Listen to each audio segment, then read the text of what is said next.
Catherine Holland, and this video is called Finish the First Breast First. And it's one of the pieces of advice that is really helpful when you're a new breastfeeding mother because you're not sure how to go about it, what your baby needs. And the answer is to trust the baby and to leave the baby on the breast as long as it wants to stay. And if it still wants more, put it on the other side. You can really see, if you're watching and listening, that if they close the mouth and come off, but they're still rooting, still looking for the breast, they want the other one. Now, depending on the time of year, the size of the baby, the time of day, your baby will sometimes want both breasts, sometimes it will only want one.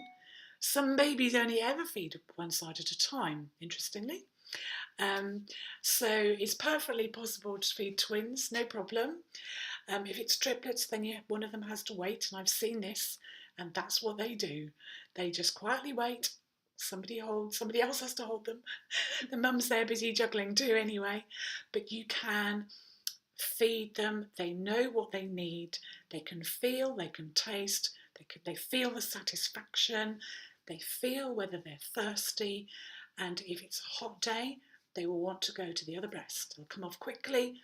They'll want the watery milk at the beginning of the feed. It quenches their thirst, has lots more antibodies in it. And the hind's milk at the end of the feed on the one side is the Fatiha milk, which fills them up.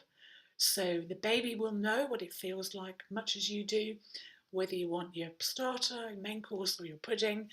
The baby will know which milk it wants, and it will tell you. And so that's why they may sometimes want to go from side to side. But the best judge, and that's why it's called Finish the First Breast First, the best way to judge is by waiting till they've had one side, and if they come off satisfied, great. If they come off still wanting more, you put them on the other one. I hope that's helpful. I'm Catherine Holland. My book is The Reality of Breastfeeding, and you can find that on Amazon in print and on Kindle. And I have a Facebook group, The Reality of Breastfeeding, where you can ask any questions.